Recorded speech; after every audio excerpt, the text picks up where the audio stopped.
की तुम्हाला शस्त्रधारी होण्याचा राईट आहे, बरं.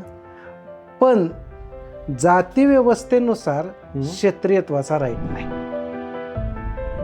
रंकाळा तलावावरती त्यांचं सगळं लष्कर थांबलेलं होतं, निंबाळकरांचं, वनंगपाळ निंबाळकरांचं. पण अचानकपणे हल्ला त्यांच्यावर झाला आणि मालोजी राजांनी तो सगळा लढा परतून लावला. तेव्हा त्यांना कृतीतून हे लक्षात आलं की राजकारणामध्ये, लष्करामध्ये, डावपेचामध्ये आपल्याकडे केवळ पागा असून उपयोग नाही, मोठा पागा असून उपयोग नाही, तर राजकीय दृष्ट्या जागृत असावं. बरोबर. परंतु हिंदू म्हणून मान्य आहे, परंतु हिंदुत्व म्हणून नाही. ओके. म्हणजे अकॅडमिकली व्हर्नॅक्युलर भाषेमध्ये किंवा प्रचाराच्या भाषेमध्ये किंवा बोली भाषेमध्ये हिंदुत्व मान्य आहे. राज्याभिषेक हे फक्त एका कुठल्या तरी वर्गासाठी नाही, तर तो सर्वांना सामावून घेणारा सकल जनांचा दिसतो. मुद्दा असा आहे, छापखाना आपल्याला पाहिजे हे एक वैज्ञानिक दृष्टी, सायंटिफिक टेम्परामेंट ते निर्माण करत होते. ह्याला ज्यादा महत्व आहे. पण शिवराय किल्ला घेतला तरच राज्य क्रिएट होतं, हा कार्यकारण संबंध जोडतायत. ओके. आणि तो कार्यकारण संबंध जोडून ते किल्लेच घेतायत पहिल्यांदा. म्हणजे छत्रपती शिवरायांनी आपल्या जीवनामध्ये विज्ञानाला सर्वात पहिला क्रमांक दिला. बहुजन ही संकल्पना मॉडर्न आहे. बर. सकलजन ही संकल्पना मला वाटत नाही की मॉडर्न आहे. बरं. कारण मी तो काळ माझ्या नजरेसमोर आणून ती मी क्रिएट करण्याचा प्रयत्न केला. महिला नावाचा घटक महत्वाचा आहे, हे त्यांच्या अत्यंत तरुण काळातच त्यांनी शिक्कामोर्तब केला. छत्रपती शिवराय सार्वभौम राजे आहेत, जगाने मान्यता दिलेली आहे त्यावेळेस. आणि तेव्हा त्यांच्यावरती कुणाचा घास आहे की त्यांच्यावरती खटला भरा असं. म्हणजे महिलांनी शिक्षण घ्यावं हा सुद्धा एक आदर्श आयडल त्यांनी समाजाच्या पुढे उभा केला होता. या दख्खनचं एक वेगळं राज्य असलं पाहिजे ही सुद्धा त्यांची एक कल्पना होती. की वसाहतवाद निर्माण करणाऱ्या लोकांच्या विरोधातलं त्यांचं पहिलं. अच्छा. म्हणून आयडिया ऑफ इंडियाचं पहिलं प्रतिबिंब शिवरायांमध्ये. शिवरायांनी आयडिया ऑफ इंडिया या गोष्टीला जन्माला घातलं होतं. बरं. ह्याच्यावरती आजही लोक नीट बिलीव्ह करत नाही. नमस्ते, मी योगेश कुटे. लेट्सअप विशेष या कार्यक्रमामध्ये तुम्हा सर्वांचं पुन्हा एकदा स्वागत. छत्रपती शिवाजी महाराजांच्या राज्याभिषेक सोहळ्याला 6 जून रोजी 351 वर्ष पूर्ण होत आहेत. छत्रपती शिवाजी महाराजांची अनेक विशेषणं, अनेक त्यांची कर्तृत्वासाठी आपण जी नावं वापरतो ती आपल्यापुढे दिसतात. यातलं एक विशेषण आता आपले डॉक्टर प्रकाश पवार सर यांनी आणलेलं आहे. आणि सकल जनवादी छत्रपती शिवाजी महाराज असं त्यांचं रूप प्रकाश पवार यांना भावलेलं आहे.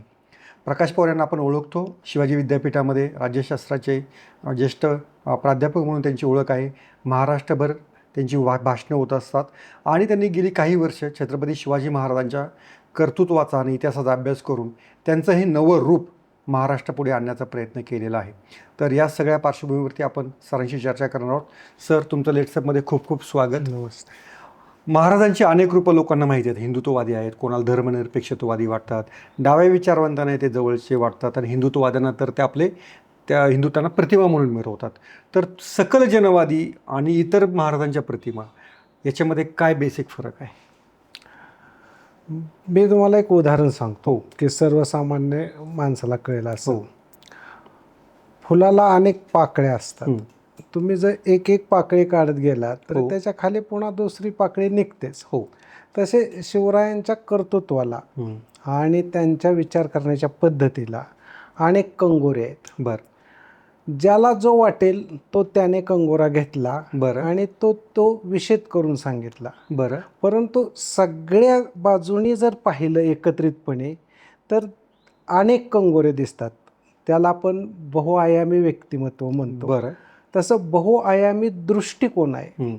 बहुआयामी अर्थकारणाकडे पाहण्याची दृष्टी आहे. बहुआयामी पद्धतीने राजकारण करण्याचं स्किल आणि कौशल्य आत्मसात केलेलं आहे. बरं. या अर्थाने जर बघायला गेलं तर ते अनेक गोष्टींना एकाच वेळेस स्वीकारत असल्यामुळे बरं आपण त्यांना सकल जन म्हणतोय. आता सकल जन हा शब्द इकॉनॉमीच्या जवळ जातो, बरं, तसाच तो लोक नावाच्या कल्पनेच्या जवळ जातो. बरं. लोक म्हणजे वेगवेगळ्या जाती धर्माचे लोक असतात आणि इकॉनॉमी म्हणजे कृषीची इकॉनॉमी असते, उद्योगांची इकॉनॉमी असते आणि त्या त्या काळातल्या काही उद्योग छोट्या छोट्या अशा प्रकारचे असते. शिवरायांच्या काळामध्ये त्यांचे काय हत्यारं बनवणारे उद्योग असतील. अशा वेगवेगळ्या व्यवसायांना, वेगवेगळ्या लोकांना, वेगवेगळ्या युद्धकलेतल्या लोकांना प्रिफरन्स देणं, त्यांचा गुण ओळखणं आणि त्या गुणाला प्रत्यक्ष कृतीत उतरवणं, हे सगळं त्यांच्या व्यक्तिमत्वातलं होतं. बरं. म्हणून म्हणजे सार त्याचा काढला तर असा निघतो की सगळे लोक आणि सर्व इकॉनॉमी यांच्याकडे पाहण्याची एक दृष्टी म्हणजे सकलजन. ओके. आता ही जी दृष्टी तुम्हाला जाणवली छत्रपती शिवाजी महाराजांच्या कर्तृत्वामध्ये, तर त्याची सुरुवात कशी झाली? की काही नाही, हे वेगळं आहे, म्हणजे आतापर्यंत जी प्रतिमा आपल्या पुढे छत्रपती शिवाजी महाराजांची होती एका अँगलमधनं होती, तुम्ही त्याचा एक 360 डिग्री आपण जसं म्हणतो तसं तुम्ही अवलोकन केलेलं आहे. हे तुम्हाला केव्हा जाणवलं? हे प्रथम दर्शनी कसं जाणवलं तर एक महाराष्ट्र धर्म नावाची कल्पना आहे. बरं. तर 2 व्यक्ती 3 व्यक्ती घेऊ आपण, त्या वेगवेगळ्या पद्धतीने बोलतायत. म्हणजे राजाराम शास्त्री भागवत, राजवाडे आणि न्यायमूर्ती रानडे. आता तिघांनी 3 पद्धतीनं वेगवेगळं इंटरप्रिटेशन केलेलं आहे आणि त्याचा मूळ ड्राफ्ट म्हणजे केशवाचार्यांनी नायकोरावांना महाराष्ट्र धर्म सांगितला. बरं. ही केव्हाची घटना ही? समजा ही शिवरायांच्या आधीची घटना आहे. मी बाबाजी भोसलेंच्याही आधीची घटना आहे. म्हणजे मालोजीराजे भोसलेंचे वडील, त्यांच्या वडिलांच्या आधीची घटना आहे, 15व्या शतकातली. बरोबर. मग प्रॉब्लेम काय क्रिएट झाला की ते म्हणतायत की ही सगळी घटना उपस्थित झाली त्याला गोवा कारणीभूत आहे. बरं. म्हणजे गोव्यामध्ये एक मोठं सेंटर उभा केलं आणि ख्रिश्चन लोक जर ख्रिश्चन धर्म नाही स्वीकारला तर त्या व्यक्तीला जाळून टाकायचे आणि असे समूहाने पण लोकांना जाळायचे. बरं. मग ते आक्रमण थांबवायचं तर काय केलं पाहिजे? तर ह्याच्याबद्दलचा सल्ला नायकोरावांना केशवाचार्य देत आहेत. बरं. आणि ते म्हणतायत की तुम्हाला शस्त्रधारी होण्याचा राईट आहे. बरं. पण जाती व्यवस्थेनुसार क्षत्रियत्वाचा राईट नाही. बरं. आता हे सगळं त्या नीट तुम्ही बखर पुन्हा काढली तर त्या बखरीतनं हे इंटरप्रिटेशन पुढे येतं. बरं. आता त्या महाराष्ट्र धर्मावरती पुढं दाते यांनी मोठं पुस्तक लिहिलंय, त्यात सुद्धा हेच इंटरप्रिटेशन आहे. अच्छा. आता मुद्दा ह्यातून क्रिएट झाला तो असा, मग ह्या धर्माकडे बाबाजीरावांनी कसं पाहिलं, मालोजी राजांनी कसं पाहिलं, शहाजी राजांनी कसं पाहिलं, शिवरायांनी कसं पाहिलं. बरं. हे नीट पाहत येत असताना आपण फार असं तपशिलात नाही गेलो तरी वरवर लक्षात काय येतं की छोटा पागा असेल तर आपल्या मालमत्तेचं रक्षण करता येत नाही. हे बाबाजीरावांना दिसलं, बाबाजी भोसलेंना. म्हणून मोठी पागा केली पाहिजे. बरं. आणि ती मोठी पागा म्हणजे याचा अर्थ घोडे असतील, तलवारे असतील, संरक्षणाची यंत्रणा असेल, याला त्यांनी महाराष्ट्र धर्म अशा अर्थाने घेतलं. म्हणजे आत्मसंरक्षणाचा राईट हा त्यांनी महाराष्ट्र धर्म अशा रूपात पाहिला. त्याच्यानंतर पुढं काय झालं तर पुढे एक अत्यंत महत्वाची घटना आहे इतिहासातली. बरं. ती म्हणजे वनंगपाळ निंबाळकर नावाची एक व्यक्ती आहे, ते म्हणजे फलटणचे. हे वनंगपाळ निंबाळकरांना असं म्हटलं जात होतं की 12 वजीरांचा काळ ते वनंगपाळ. बरं. आता हे 12 वजीर म्हणजे आपल्या लक्षात येतं की त्या माणसाची ताकद, विचार करण्याची पद्धत सगळंच व्यापक होतं. पण प्रॉब्लेम काय क्रिएट झाला, कोल्हापूरच्या रंकाळा तलावावरती त्यांचं सगळं लष्कर थांबलेलं होतं, निंबाळकरांचं, वनंगपाळ निंबाळकरांचं. आणि अचानकपणे हल्ला त्यांच्यावर झाला.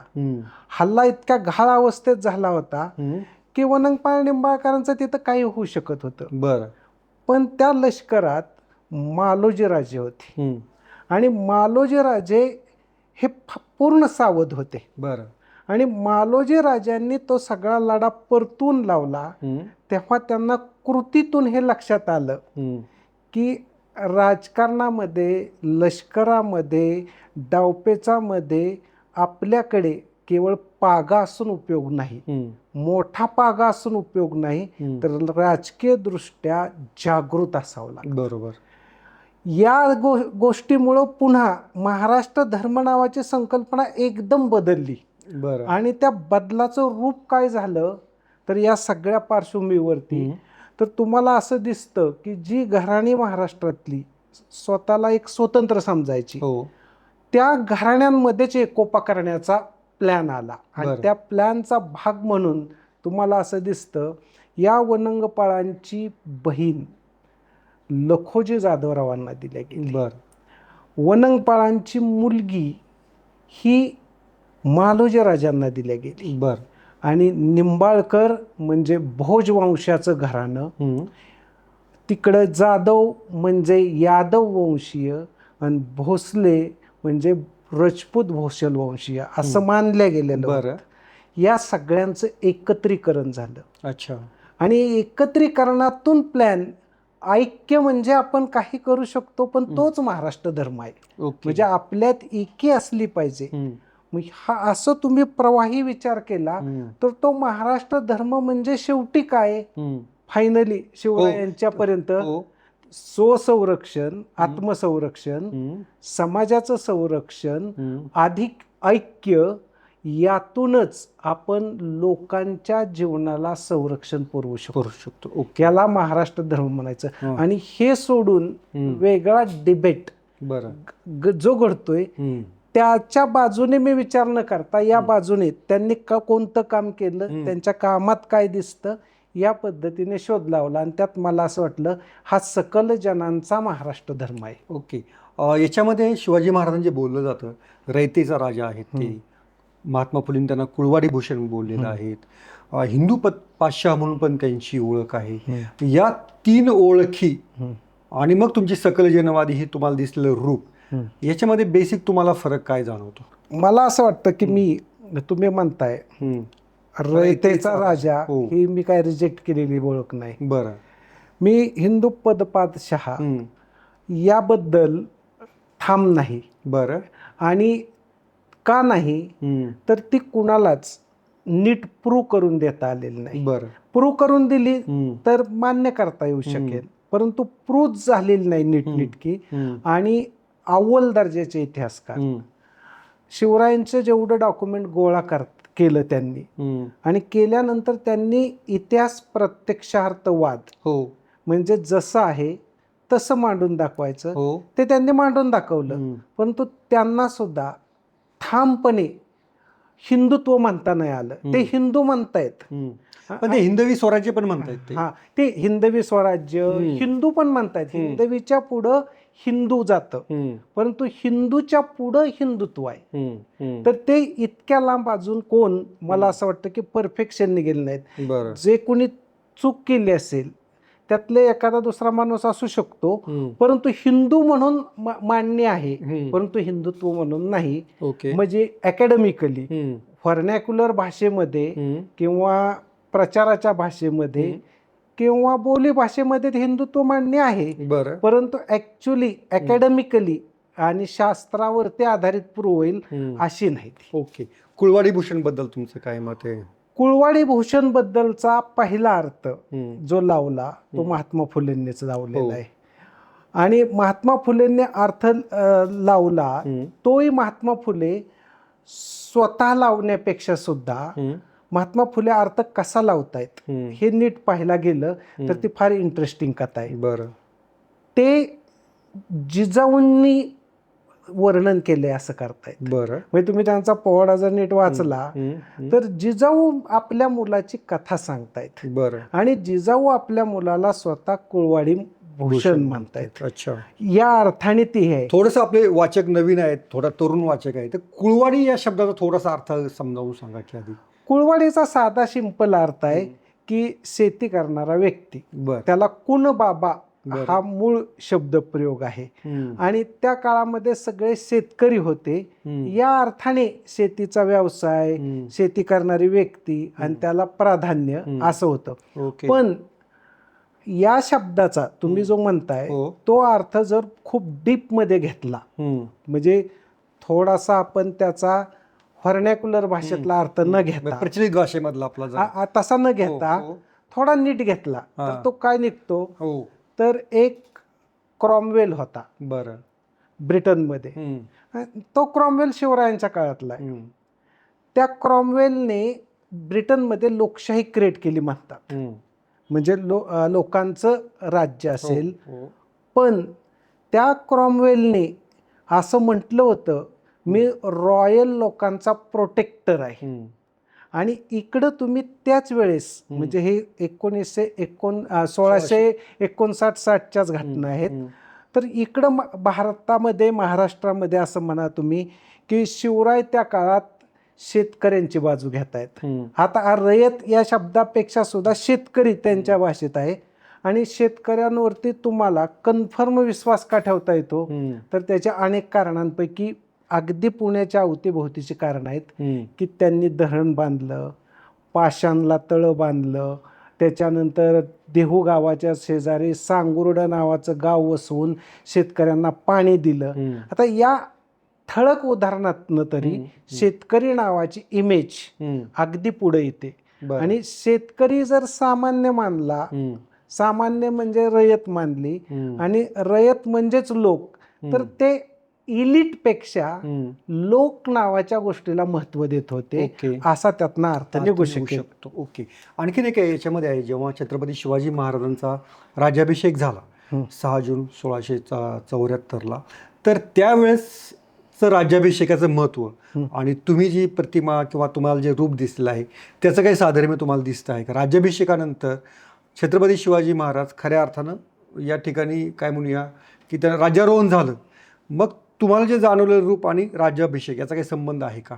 त्या दिवशी एखादा काही प्रोक्लेमेशन, जाहीरनामा किंवा त्यांच्या कृतीनं त्यांना काय सांगायचं होतं या राज्याभिषेकाच्या?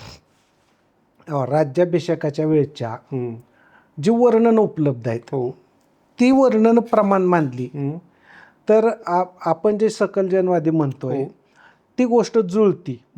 ती कशी, त्याची वर्णनच तुम्हाला जुळून दाखवतं. पहिलं वर्णन काय आहे, तर राज्याभिषेक होतोय. बरं. परंतु राज्याभिषेकाबरोबर शिवराय काय काय करतायत, तर पहिली गोष्ट इंग्रज आलेले आहेत, म्हणजे परदेशातले लोक आलेले आहेत, वकील आहेत, आणि त्यांच्याबरोबर व्यापाराचे करार होत आहेत. म्हणजे राज्याभिषेक एक राजकीय कृती आहे, तेव्हाच एक इकॉनॉमिक पण कृती होती. बरं. म्हणजे एका वेळेस 2 घटना घडल्या हे तर तुम्हाला तिथं जाग्यावर दिसतंय. आणखीन कोणती गोष्ट घडली तिथं की त्या क्षणाला वर्णनानुसार, तर वर्णनानुसार असं मानलं गेलंय की एक तराजू आहे आणि त्या तराजूच्या एका पात्याला 2 मासे लटकवलेले आहेत. मासे म्हणजे माशाच्या प्रतिमा तयार करून. आता मासा कुठं असतो, तर समुद्रात असतो, पाण्यात असतो. म्हणजे पाण्यावरचं राज्य हे ते हायलाइट करतायत. आणि राज्याभिषेक गडावरती होतोय. म्हणजे भूप्रदेश हा एक मुद्दा आहे, तर समुद्र हा दुसरा मुद्दा आहे. म्हणजे 2 अँगल वेगवेगळे पुन्हा क्रिएट झाले. पुन्हा तिसरा मुद्दा कोणता क्रिएट होतोय त्याच क्षणाला, तर ते जे व्यवहार करतायत भाषेतला, तर ती भाषा एका बाजूला संस्कृत पण चालली आहे राज्याभिषेकाची, दुसऱ्या बाजूला त्यांच्याबरोबर बोलणारे लोक हे त्यांच्या भाषेतले पण आहेत आणि इंग्रजी पण भाषेचा संवाद चाललाय. म्हणजे तुम्हाला एका क्षणात स्क्रीनवरती मल्टिपल लँग्वेजचा संवाद दिसतोय. बरं. म्हणजे मला म्हणायचा तो मुद्दा असा आहे की तुम्ही केवळ एवढ्याच गोष्टीवरती फोकस केलं तर भाषेची विविधता, इकॉनॉमीची विविधता, राजकारणाकडे पाहण्याची विविधता, अशा वेगवेगळ्या नजरेतून तुम्ही राज्याभिषेकाकडे बघितलं तर तुमच्या असं लक्षात येतं की राज्याभिषेक हे फक्त एका कुठल्या तरी वर्गासाठी नाही, तर तो सर्वांना सामावून घेणारा सकल जनांचा दिसतो, ओके. असं पहिलं एक रूप दिसतं. बर. आता दुसरा मुद्दा, आता हे एकदम थेरॉटिकली आणि कुणीतरी म्हटलेलं आहे असा पुरावा देऊन, आपल्या इथंच एक मोठे इतिहासकार होते महोपाध्याय पोद्दार, त्यांनी वाक्य कोट केलेत आणि ती वाक्य आहेत त्या काळातल्याच एका मोठ्या व्यक्तीची. ते काय म्हणतायत की ए राजा, प्रजा म्हणती तू सिंहासनावरती बस. ओके. आता हे संस्कृत वाक्याचं मी मराठी रूप सांगितलेलं आहे. हो. आता मुद्दा यातला लक्षात तुम्ही घ्या, प्रजा म्हणते तू सिंहासनावरती बस, म्हणजे याचा एक मोठा अर्थ होतो की प्रजा ही विविधतेने नटलेली आहे. म्हणजे कोण कुठल्या जातीचा आहे, कोण कुठल्या धर्माचा आहे, कोण कुठल्या प्रांतातला आहे, कोण समुद्राच्या किनाऱ्याला राहतोय, कोण घाटमाथ्यावरती मावळा राहतोय, तर कोण याच्यापेक्षा मराठवाड्यातला आत्ताच्या काळातले सुद्धा काही लोक होते. म्हणजे मला मुख्य मुद्दा सांगायचा तो असा आहे की अनेक लोक त्यांना म्हणतायत, म्हणजे अनेक लोकांचं रिप्रेझेंटेशन त्या सिंहासनावर होते. बरोबर. या अर्थाने म्हणजे माझं म्हणजे मी वापरलेला शब्द आणि तो राज्याभिषेक घडतानाची घटना हे एकमेकांशी कनेक्ट होते असं मला वाटतं. अच्छा सर, याच्यामध्ये तुम्ही तुमच्या पुस्तकामध्ये दावा केलेला आहे की, आणि तो मोठा दावा आहे माझ्या माहिती, मला असं वाटतं की छत्रपती शिवाजी महाराजांनी प्रिंटिंग प्रेसची ऑर्डर दिलेली होती आणि ती रायगडावर बसवण्याची देखील त्यांची तयारी होती. तर खरोखरीच हे सत्य आहे? याच्याबद्दलचे 3 पुरावे मला सापडले. कारण प्रिंटिंग प्रेस ही खरोखरी त्या काळामध्ये नुकताच जन्म झालेला होता त्याचा, आणि त्यानंतर आधुनिक युग जन्माला असं देखील बोललं जातं. तर त्यामुळे तो फार महत्त्वाचा दुवा ठरतो. मला असं वाटतं की मी तुम्हाला फक्त त्या काळाचं वातावरण आणि ह्या घडलेल्या घटना आणि त्यात आलेली नावं सांगतो. पहिला यातला भाग असा आहे, प्रिंटिंग प्रेस आपल्याकडे म्हणजे गोव्याला शिवरायांनी प्रिंटिंग प्रेस आणण्याच्या आधी आली होती आणि बायबलचे छोट्या छोट्या पुस्तिका छापल्या होत्या त्यांनी, आणि हे लिखित स्वरूपात डॉक्युमेंट आहे. दुसरा मुद्दा असा आहे की महाराष्ट्र सरकारनेच म्हणजे अधिकृत सरकार म्हणतंय 1974ला, आणि त्यांनी डॉक्युमेंटेशन कलेक्शन केलं. त्या डॉक्युमेंटेशनमध्ये एक मुद्दा असा आलेला आहे की छत्रपती शिवरायांनी पारेख यांना आपल्याला छापखाना पाहिजे असं सांगितलं.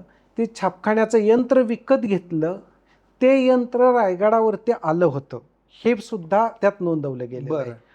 परंतु प्रिंट काय केलं का, तर काही संबंध त्या पुढचा लागत नाही. नंतर दुसरा मुद्दा, ते जुळवण्याचं यंत्रणा काय होती का, तेही नाही. परंतु एक वाक्य मात्र आहे, ते छापखान्यातलं कसं छापायचं याच्यासाठी 2 तज्ज्ञ द्या अशी मागणी केलेली मात्र त्यात उल्लेख आहे. ओके. अच्छा. म्हणजे ह्या मागणीपर्यंतचा मुद्दा क्लिअर होतो. आता यावरून निष्कर्ष काय काढता येऊ शकतो, छापखाना होता का नव्हता ह्याचं महत्त्व संपलं. मुद्दा असा आहे, छापखाना आपल्याला पाहिजे हे एक वैज्ञानिक दृष्टी, सायंटिफिक टेम्परामेंट ते निर्माण करत होते, ह्याला ज्यादा महत्व आहे. अच्छा. म्हणजे आपण आता शेवटी प्रेरणा त्यांच्यातनं घेणार, तर ती प्रेरणा ही वैज्ञानिक टेम्परामेंटची क्रिएट होते. ओके. शिवाजी महाराजांच्या वैज्ञानिक दृष्टी असलेली आणखीन काय उदाहरणं तुम्हाला आढळली? मला असं वाटतं की सर्वात महत्त्वाची गोष्ट, कुठलाही समाजामध्ये एक बदल होतो तेव्हा तो जैसे त्या अवस्थेत होत नाही. त्याला एक नवं दृष्टी लागते. त्या नव्या दृष्टीची 2 उदाहरणं असतात. एक पूर्ण विज्ञानावरती विश्वास, आणि दुसरा विज्ञानाने निर्माण केलेलं तंत्र वापरणे. आता शिवराय हे दोन्ही गोष्टी करतायत. आता विज्ञानाची दृष्टी म्हणजे काय, तर ज्ञान हे अज्ञान मानायचं नाही. दुसरी गोष्ट, ज्या व्यक्ती ज्ञानी आहेत त्यांच्या व्यक्तिमत्वाला रिस्पेक्ट द्यायचा, त्या व्यक्तींचं ज्ञान व्यवहारामध्ये वापरात आणायचं. आता ही जी विज्ञानाची दृष्टी आहे ती त्यांच्याकडे कशी होती, म्हणजे तुम्ही कुठूनही सुरुवात केली तर तुम्हाला असं लक्षात येतं की तिथं काहीतरी विज्ञान होतं. तर त्याची उदाहरणं एक 5-6 तुम्हाला फक्त सांगतो.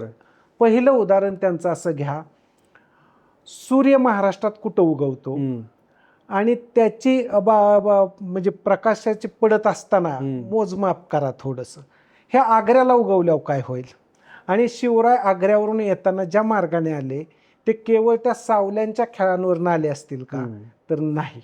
याच्या पलीकडचं त्यांचं एक ज्ञान होतं असं क्लिअर दिसतं.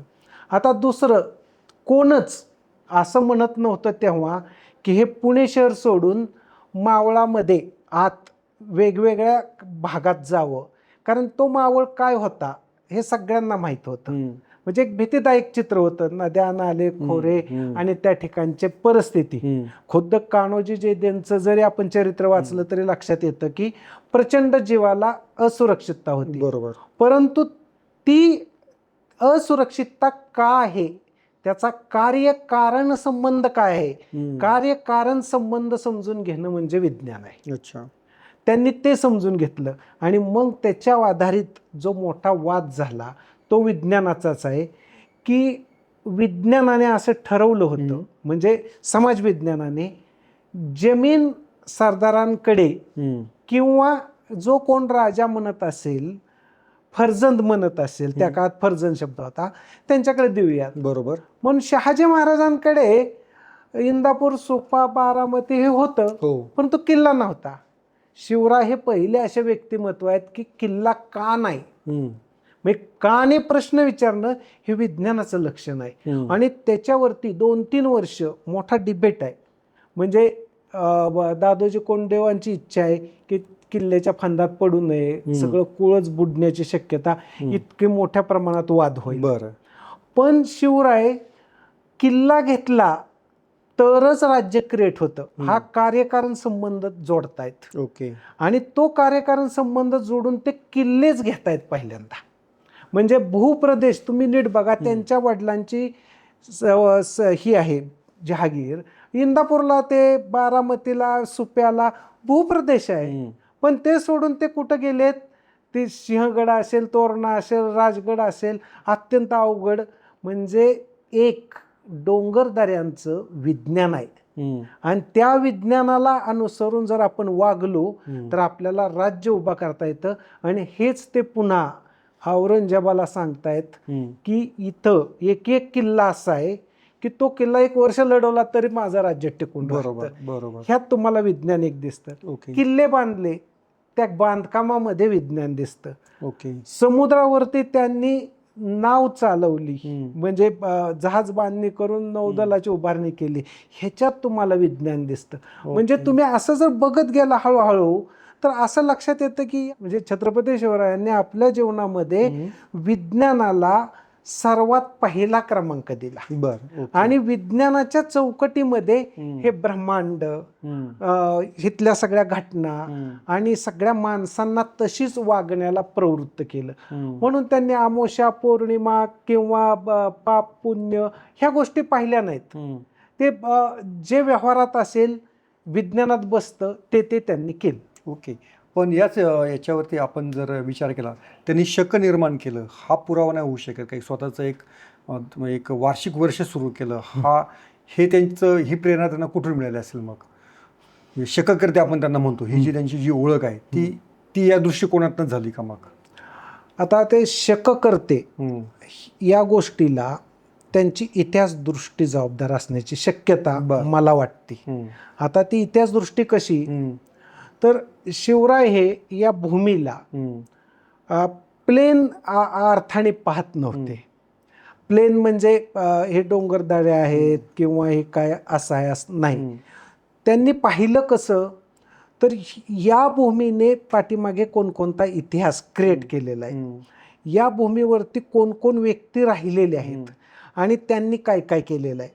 आता हा पण मुद्दा शेवटी ही माझ्या इंटरप्रिटेशनचा भाग आहे की त्यांनी अफजल खानाचा वाईवरचा तळ उद्ध्वस्त केल्यानंतर ते कसे कसे गेले आणि हे एका वेळेस इतके किल्ले घेणं शक्य होतं का, तर ते इतिहास दृष्टीचं फलित होतं. म्हणजे उदाहरणार्थ ते वाईवरून जे गेले कराडपर्यंत, खाली शिखर शिंगणापूरकडे, पुन्हा कराडला आले, पुन्हा ते वाळव्याकडे गेले, नंतर कोल्हापूरमध्ये, नंतर पन्हाळ्याला, तर या सगळ्यांमध्ये त्यांना भोजराजांची राजधानी, त्याच्यानंतर यादवांची राजवट, हे सगळं माहित होतं. आणि त्या राजवटींमधले तुम्ही नीट अनेक गोष्ट जर पाहिल्या तर त्यांचं एक युग होतं. बरं. ते कर्तृत्वाचं युग होतं. असं आपण सुद्धा एक कर्तृत्वाचं युग घडवलं पाहिजे. आणि हा त्यांच्यामध्ये आलेला मुद्दा मला असं वाटतं की जिजाऊंकडनं आलेला असण्याचे, कारण जिजाऊ त्यांना शिवबा किंवा राय या नावाने संबोधत होत्या, कारण देवगिरीच्या देवरायांवरून राय हा शब्द आलेला बरोबर, किंवा विजयनगर मधनं कृष्णदेव राय यावरून राय आलेला आहे. आणि त्या राय या शब्दामध्येच एक युग नावाची कल्पना आहे. आणि युग म्हणजेच कर्तृत्वाने घडवलेलं युग. बरोबर बरोबर. त्यामुळे त्यांना ते आपण सुद्धा एक युग घडवलेलं आहे. बरोबर. आणि त्याचं एक पुढं मोजमाप ते सुरू राहिलं पाहिजे अशी त्यांची इच्छा होती ती. ओके.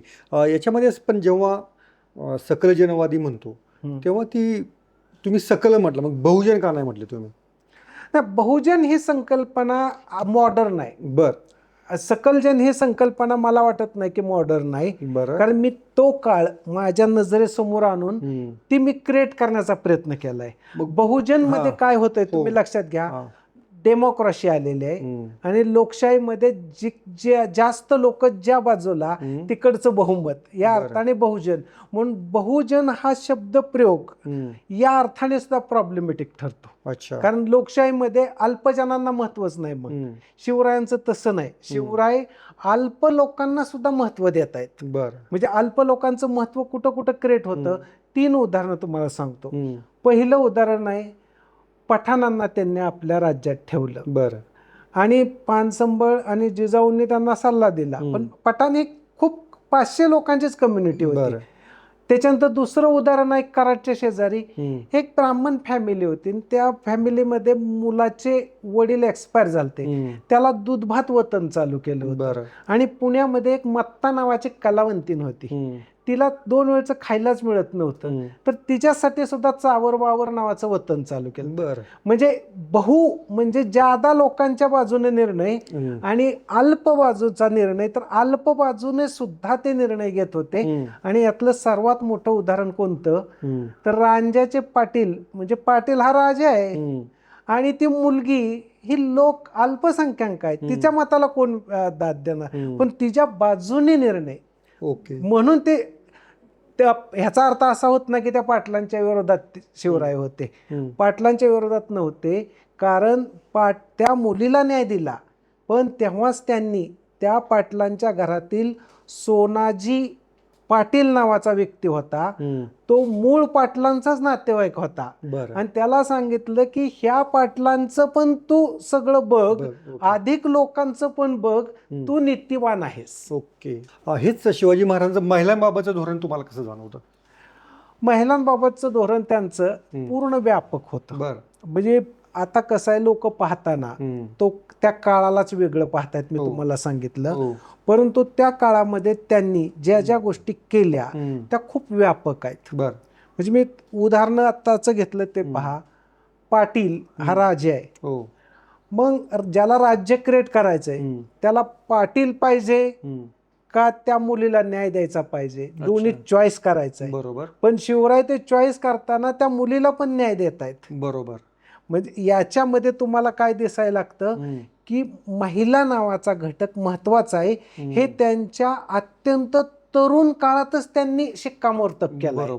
आता त्यांचा जर उत्तरार्ध तुम्ही तपासला, म्हणजे जेव्हा ते दक्षिण दिग्विजय करून आलेले होते आणि मल्लमांचं आणि त्यांचं युद्ध झालं, त्या युद्धामध्ये अशा ही येतात की 29 दिवस 27 दिवस, पण त्या दिवसांचं तुम्ही सोडून द्या, साधारणपणे 25 दिवसांपेक्षा जास्त युद्ध झालं. 30 दिवसांपर्यंत गेलं असेल. या युद्धामध्ये कुणीही तलवार महिलेवरती चालवली नाही. छत्रपती शिवाजी महाराज सैन्याकडनं कुणीही चालवली नाही आणि शिवरायांनी ते चालवू दिली नाही. आता दुसरा भाग त्यातला आहे, शिवरायांनी स्वतः हा निवाडा कोर्टात नेला.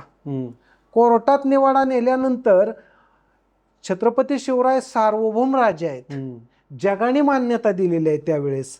आणि तेव्हा त्यांच्यावरती कुणाचा घास आहे की त्यांच्यावरती खटला भरा असं. पण त्यांनी ते खटला चालवला. तिथं चालवल्यानंतर त्यांनी त्या मल्लम्माला आपली आई मानलं आणि मल्लमांनी सुद्धा त्यांना मुलगा मानलं आणि तिथंच त्यांनी मल्लमांचा रिस्पेक्ट म्हणजे महिला वर्गाचा रिस्पेक्ट केला. हा एक दुसरा मुद्दा क्रिएट होतो. ह्याला जोडून तिसरं उदाहरण आहे देशमुख माहूरचं. बरं. परंतु आपण ह्याच प्रकारचं असल्यामुळे ते रिपीट न करता मी तुम्हाला याच्यापेक्षा वेगळं सांगतो. ते कोणतं? महिलांना व्यवसाय करण्याचा सुद्धा राईट आहे. बरं. व्यवसाय करण्याचा म्हणजे हिरकणी ही कथा आहे का, हे खोटं कथानक काय, हे काय ज्याचे त्याने ठरवावं. पण हिरकणीची कथा मुख्य रायगडावरती तेव्हाही होती, आताही होती, सगळे इतिहासातही नोंदवली गेली, असं झालेलं आहे. हिरकणी गवळण आहे. हिरकणी दही दूध घेऊन डोक्यावरती गडावरती येऊ शकते. गडावरती राहणारे लष्करी लोक आहेत, राजकारणातले लोक आहेत. आणि लष्कर आणि राजकारणाच्या ह्याच्यात आज सुद्धा लोक काय म्हणतात की सिव्हिल लाईफ जिथं असतं तिथं लष्कर आल्यावर महिलांचं काय होईल. तर त्या ठिकाणी महिला जाऊन व्यवसाय करू शकते. हे व्यवसायाचं स्वातंत्र्य महिलांना म्हणजे दही दूध विकता येतं हे स्वातंत्र्य दिलं होतं. ही खूप मोठी गोष्ट आहे. नंतर आपल्या घरात एक विद्वान व्यक्ती कोण आहे हे ओळखण्याचं स्किल त्यांच्याकडे होतं. जसं जिजाऊंच्या बद्दल एक आहे ते प्रचंड विद्वत व्यक्तिमत्व होतं, तसंच त्यांच्या सूनबाई ह्या प्रचंड विद्वान व्यक्ती होत्या. म्हणजे तुम्ही कल्पना केली तर त्यांच्यासाठी त्यांनी म्हणजे वेगवेगळ्या प्रकारचं ज्ञान संकलित करणं, येसुबाईंबद्दल, त्याच्यानंतर त्यांना शिकवण्यासाठी पारंपरिक ज्ञानाच्या बद्दलच्या कथा असतील, ही सगळी व्यवस्था केली. म्हणजे महिलांनी शिक्षण घ्यावं हा सुद्धा एक आदर्श आयडल त्यांनी समाजाच्या पुढे उभा केला होता. या अर्थाने तुम्ही एज्युकेशन म्हणाला, व्यवसाय म्हणाला, युद्ध म्हणाला आणि अल्पसंख्याक महिला असं मत छोटं आहे असं म्हणाला, तरी सुद्धा ह्या सगळ्या पटावरती शिवराय त्यांच्याकडे व्यापक दृष्टीने पाहतायत. ओके. आता तुमची ही जी भूमिका आहे की अनेकांना थोडंसं असं वाटू शकेल की नाही हे तर शिवाजी महाराजांचं जे युद्ध होतं हे इथलं हिंदू राज्य जे आहे ते टिकवण्यासाठीचं होतं किंवा जे इस्लामी आक्रमण झालेलं आहे ते रोखण्यासाठीचं होतं. तर खरोखरी एवढाच एक मर्यादित उद्देश शिवाजी महाराजांच्या मनामध्ये होता? मला असं वाटतं की शिवाजी महाराजांच्या ह्यातून त्यांच्या राजकीय प्रक्रियेतून अर्थ उलगडत जातोय. बरं. तसं पाहायचं का नाही ज्याची त्यांनी ठरवलं पाहिजे. बरं. म्हणजे उदाहरणार्थ सुरुवातीला त्यांनी राज्य सुरू केलं, हा परिसर सगळा पुणे सातारा असा होता. याला ते मावळ म्हणत होते आणि आजही संकल्पना मावळा किंवा मावळ प्रांत हे खूप फेमस आहे. पण तुम्ही थोडंसं विस्तारलं की राज्यामध्ये त्यांच्या काय आलं, दर्यावर्दी, दर्या सारंग म्हणजे समुद्राचं राज्य अजून थोडं एक्सपांड झालं. बरोबर. आता त्यातून त्यांनी त्या राज्यामध्ये असणाऱ्या हापसी नावाचा एक भाग होता, त्याला हापसाना म्हणायचे. ओके. त्या हापसानाला सगळं वरती सर्वात मोठं संघर्ष त्यांचा झाला हापसानाच्या विरोधात. म्हणजे हापसी लोकांचं राज्यच ते उद्ध्वस्त करायचं होतं त्यांना. तसंच दुसरा संघर्ष अजून कोणाशी झाला तर लगेच लागून असणाऱ्या पोर्तुगीजांशी. म्हणजे शिवरायांचे सडन सर्वात मोठे शत्रू क्रिएट झालेले, इकडून जरी राज्य निर्माण केलेलं असलं आदिलशहा किंवा मुस्लिम दिल्लीचे, तरी हापसाना एक आणि पोर्तुगीज दुसरे. आता हे दोन्ही पण हापसाना हे हापसी होते, पोर्तुगीज हे ख्रिश्चन होते. ओके. वेगळे. आता किती धर्माच्या विरोधात आपण प्रकरण घ्यायचं हे याच्यावर ठरवेल, पण मूळ मुद्दा आहे त्यांना एका समुद्रावरचं राज्य, इकॉनॉमिक राज्य आहे याचा अंदाज आला होता. आणि इकॉनॉमी आल्यानंतर दुसरं राज्य ढासळतं हे त्यांनी पक्क ओळखलं होतं. ओके. म्हणून त्यांना पन्हाळाच का पाहिजे होता, तर पन्हाळा ही दख्खनची राजधानी होती एकेकाळी. पन्हाळ्या म्हणजे अगदी जसं लोणावळ्यातून आपण वर आलो की दख्खनचं प्रवेशद्वार म्हणतात, तसं ते पाक केरळपर्यंत जातं हे दख्खन. या दख्खनचं एक वेगळं राज्य असलं पाहिजे ही सुद्धा त्यांची एक कल्पना होती.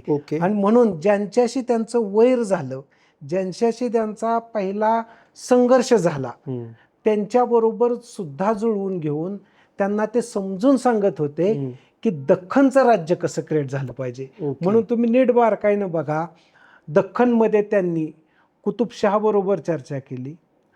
त्याच्यानंतर त्यांनी विजापूरला पण संदेश पाठवला. त्यांनी मालोजीराजे घोरपडेंना पण समजून सांगितलं. म्हणजे ते दख्खनमध्ये एक संवाद निर्माण करत होते. आणि तो संवाद काय होता की नर्मदेच्या खालचं जो दख्खन प्रांत आहे तो मुस्लिमांपेक्षा वेगळा आहे. आणि मुस्लिम लोक कसे आहेत तर ते परकीय आहेत, म्हणजे मंगोलियन आहेत, तुर्की आहेत.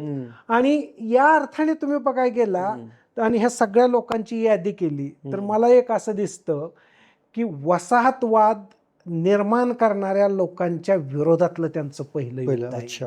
म्हणून आयडिया ऑफ इंडियाचं पहिलं प्रतिबिंब शिवरायांमध्ये. कारण वसाहतवादाला विरोध म्हणजेच आयडिया ऑफ इंडिया क्रिएट होती. आणि तुम्हाला असं दिसतं की शिवराय हे मंगोलियांना विरोध करतायत, शिवराय हे मुस्लिमन मंगोलियन म्हणून करतायत, तुर्की म्हणून, त्याच्यानंतर हाबशांना विरोध करतायत, त्याच्यानंतर पोर्तुगीजांना करतायत, आणि आयुष्याच्या शेवटी मुंबई बंदरावरून इंग्रजांशी त्यांचा संघर्ष होतोय. म्हणजे याचा अर्थ असा होतो की एक वसाहतवाद नावाची कल्पना शिवरायांच्या काळात उभी राहत होती.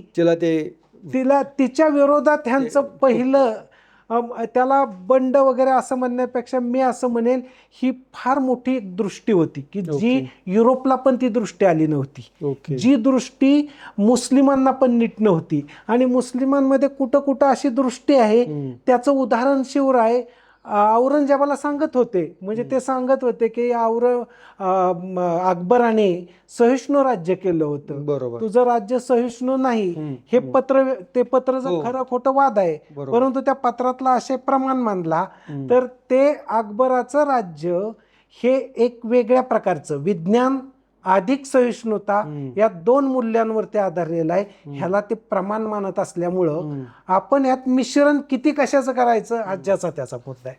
आजच्या राज्यकर्त्यांनी शिवाजी महाराजांच्या अशा कोणत्या गुणधर्मांचा विचारांचं अनुकरण करावं असं तुम्हाला वाटतं? मला असं वाटतं की महाराष्ट्र किंवा या दख्खनमध्ये शिवराय जिथं जिथं गेले होते किंवा तो भाग त्यांचा फार जिव्हाळ्याचा होता, तो प्रांत म्हणजे सामाजिक सलोख्याचा प्रांत आहे. शिवरायांनी तिथं इतका सामाजिक सलोखा घडवला होता. तर त्या प्रांताकडे पाहत असताना, त्या भूभागावरती घटना पाहत असताना सामाजिक सलोखा म्हणून पाहिली पाहिजे. आणि सामाजिक सलोखा तुम्ही कसा घडवून आणता हा राज्यकर्त्यांच्या पुढचा आव्हानात्मक मुद्दा आहे. ते पाहण्याची गरज आहे. दुसरा मुद्दा, शिवरायांकडे विज्ञानाकडे पाहण्याची एक दृष्टी होती. आता ते त्यांच्या काळातलं विज्ञान होतं, म्हणजे आपण आजच्या काळातल्या विज्ञानाला नाही लागू करू शकत. पण वैज्ञानिक टेम्परामेंट क्रिएट करणं, विज्ञानाच्या मर्यादेत जो काही बदल घडेल तो समजून घेणं. आणि मग ह्यात मुद्दे खूप आहेत. म्हणजे उदाहरणार्थ त्यांच्या कारभारामध्ये गणिताचा वापर असेल, लिखापडीत लिखित ठेवण्याची पद्धत असेल, पुस्तक छापण्यासाठीचा दृष्टिकोन असेल, किंवा पाणी जमिनीतून काढून ते शेतकऱ्याला पोचवण्याचा प्रकल्प असेल, किंवा त्यांना त्यांच्या आईकडूनच मिळलेला बुलढाण्यातनं की जी पवनचक्की तिकडं जाधवरावांनी पाहिली आणि तळं तिथं निर्माण केलं बुलढाण्यात. ह्या सगळ्या गोष्टी राज्यकर्त्यांनी ह्या महाराष्ट्राला, भारताला आम्ही विज्ञान कसं क्रिएट करू शकतो, विज्ञानाचं ज्ञान हेच प्रमाण मानलं पाहिजे. हा दुसरा प्रेरणा देणारी गोष्ट आहे. तिसरी प्रेरणा देणारी गोष्ट कोणती, मी आता सांगितल्या त्याप्रमाणे शिवरायांनी आयडिया ऑफ इंडिया या गोष्टीला जन्माला घातलं होतं. ह्याच्यावरती आजही लोक नीट बिलीव्ह करत नाही. हा सगळ्यात महत्त्वाचा मुद्दा सरांनी मांडलेला आहे की आयडिया ऑफ इंडिया ही छत्रपती शिवाजी महाराजांच्या कुठेतरी मनामध्ये किंवा डोक्यामध्ये होती, किंवा त्यांचं जे कर्तृत्व आहे ते त्या दिशेने जाणार होतं. हाच मला वाटतं तुमचा आजच्या याच्यातला सगळ्यात ठळक मुद्दा आहे. पण ही जी आयडिया ऑफ इंडिया आहे आणि आत्ताचं राज्यकर्त्यांचं धोरण, याचं मेळ तुम्हाला कुठे दिसतो आहे का? मला असं वाटतं की आजचे राज्यकर्ते ना आपण राजकारण सोडून थेरॉटिकल पाहायला पाहिजे. बरं. थेरॉटिकली जर नीट पाहिलं तर आपल्या लक्षात येतं की आयडिया ऑफ इंडियाच्या चौकटीत सगळे बोलतायत. बरं. म्हणजे उदाहरण दाखल काय, साधं तुम्ही उदाहरण घ्या. नेहरूंनी पहिल्यांदा काय म्हटलं होतं, आणि नेहरूंना जेव्हा भारत समजून घ्यायची वेळ आली तेव्हा प्रतापगडावरती आले तेव्हा त्यांनी शिवराय हे राष्ट्राचे नेते आहेत असं म्हटलं. बरं.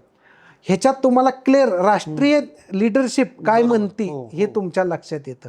दुसरा मुद्दा याला जोडून न्यायमूर्ती रानडे हे या भारताचे आर्थिक गोष्टीचे शिल्पकार आहेत. म्हणजे आता भारत खूप विसरलेला आहे त्या गोष्टीला, परंतु ते शिल्पकार आहेत इथल्या अर्थव्यवस्थेच्या बद्दलचे. म्हणजे उद्योग, कृषी आणि सेवा या तिघांचा मेळ घालणं, आणि यातून कुठलंही क्षेत्र कुणाच्या विरोधात जाणार नाही, ते एकमेकांना पूरक राहतील.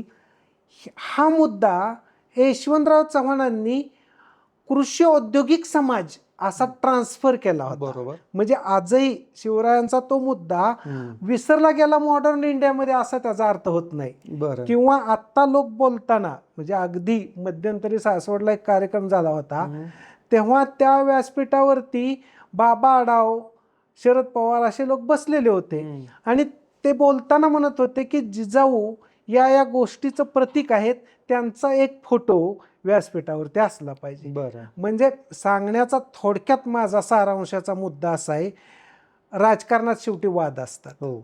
राजकारण हे स्पर्धात्मक असतं.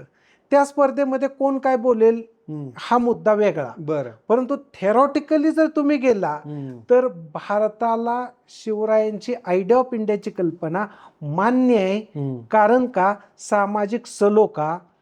दुसरा मुद्दा तुम्ही मगाशीच बोलत होता तो सहिष्णुता. बरोबर. हा त्याच्यामध्ये खूप अंतर्गत मुरलेला आहे. बरोबर. आणि लोक माझं आणि तुमचं ऐकणार नाहीत, ते शिवरायांचं शेवटी फायनली ऐकतील. बरोबर. या अर्थाने त्यांना पर्याय नाही शिवरायांची आयडिया ऑफ इंडिया सांगण्याशिवाय. तर हे होते डॉक्टर प्रकाश पवार सर. अतिशय त्यांनी एक वेगळी आणि विस्तृत भूमिका आपल्यापुढे मांडलेली आहे. त्यांचं ते जे सकल जनवादी छत्रपती शिवाजी महाराज पुस्तक आहे, तुम्ही आवर्जून वाचा. आणि एक वेगळ्या विचारानं जाणार हे पुस्तक आहे, त्याचा तुमच्या ज्ञानसंवर्धनामध्ये त्याची भरच पडू शकेल. सर धन्यवाद लेट्सअपशी संवाद साधल्याबद्दल. सोशल मीडियाच्या भाऊ गर्दीत विश्वासार्हतेने चकाकणारे नाव म्हणजे लेट्सअप मराठी. सगळ्यांना, सगळ्या नागरिकांना ती स्पीच, ती लेट्सअप वरील मुलाखती म्हणजे विचारांचा खजिना. त्यानंतरच्या निवडणुकीमध्ये मला सोडून गेले. बातम्या केवळ वस्तुस्थिती सांगणाऱ्या, न प्रोपगंडा, फक्त जनतेचा अजेंडा. क्योंकि आने वाला कल जाने वाला है, जाने वाला कल आने वाला है. राजकारण, मनोरंजन असो की क्रीडा क्षेत्र, महाराष्ट्राची स्पंदने संवेदनशीलतेने टिपणारे माध्यम म्हणजे लेट्सअप मराठी. जगासोबत एक पाऊल पुढे राहण्यासाठी लेट्सअपचे ॲप, सोशल मीडिया आणि वेबसाईट सोबत कनेक्टेड रहा.